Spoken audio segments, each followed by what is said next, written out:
ಪುರಿಯ ಜಗನ್ನಾಥ ಯಾಕಷ್ಟು ವಿಶೇಷ ಅಂದ್ರೆ ಕೃಷ್ಣನ ಹೃದಯ ಇವತ್ತಿಗೂ ಇಲ್ಲಿನ ಜಗನ್ನಾಥನ ವಿಗ್ರಹದಲ್ಲಿ ಇರೋದ್ರಿಂದ.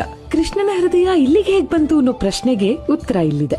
ಜರ ಬಿಟ್ಟ ಬಾಣದಿಂದ ಕೃಷ್ಣ ಸಾವನ್ನಪ್ತಾನೆ. ಆನಂತರ ಜರ ಕೃಷ್ಣನ ದಹನ ಮಾಡೋದಕ್ಕೆ ಮುಂದಾಗ್ತಾನೆ. ಕೃಷ್ಣನ ಇಡೀ ದೇಹ ಸುಟ್ಟು ಬೂದಿಯಾದ್ರೂ ಹೃದಯ ಮಾತ್ರ ಇನ್ನೂ ಬಡಿತಾನೆ ಇದ್ದಿದ್ದನ್ನ ನೋಡಿದಂತ ಜರ ಅದನ್ನ ಒಂದು ಮರದ ಹಲಿಗೆಗೆ ಕಟ್ಟಿ ನೀರಲ್ಲಿ ತೇಲಿ ಬಿಟ್ಟು ಅದು ತೇಲ್ತಾ ಪುರಿ ಕ್ಷೇತ್ರಕ್ಕೆ ಬಂತು ಅನ್ನೋದು ನಂಬಿಕೆ. ಪುರಿಯ ಇಂದ್ರದ್ಯುಮ್ನ ರಾಜನಿಗೆ ಕನಸಿನಲ್ಲಿ ಹಲಿಗೆಯೊಂದಿಗೆ ಏನೋ ತೇಲ್ತಾ ಬಂದ ಹಾಗಾಗತ್ತೆ. ತಕ್ಷಣ ನದಿ ತೀರಕ್ಕೆ ಬಂದ್ರೆ ಅಲ್ಲಿ ಆತನಿಗೆ ಹಲಿಗೆ ಸಿಗತ್ತೆ. ಅದನ್ನ ಆತ ತನ್ನ ಆಸ್ಥಾನದ ಶಿಲ್ಪಿಗೆ ತೋರಿಸ್ತಾನೆ. ಆತ ಇನ್ಯಾರೂ ಅಲ್ಲ, ವಿಶ್ವಕರ್ಮ. ಆದ್ರೆ ಅದು ರಾಜನ ಗೊತ್ತಿಲ್ಲ. ಈ ಹಲಿಗೆಯಿಂದ ಸುಂದರವಾದ ವಿಗ್ರಹಗಳನ್ನ ನಾನ್ ಕೆತ್ಕೊಡ್ತೀನಿ, ಆದ್ರೆ ನನಗೆ 21 ದಿನಗಳ ಸಮಯ ಬೇಕು. ಅನ್ನ ಆಹಾರ ಬೇಡ. ಆ ಸಮಯದಲ್ಲಿ ಯಾರು ನನ್ನ ಕೋಣೆಯೊಳಗೆ ಬರಬಾರ್ದು ಅನ್ನೋ ಷರತ್ತನ್ನ ಹಾಕ್ತಾನೆ ಆ ಶಿಲ್ಪಿ. ರಾಜ ಒಪ್ತಾನೆ.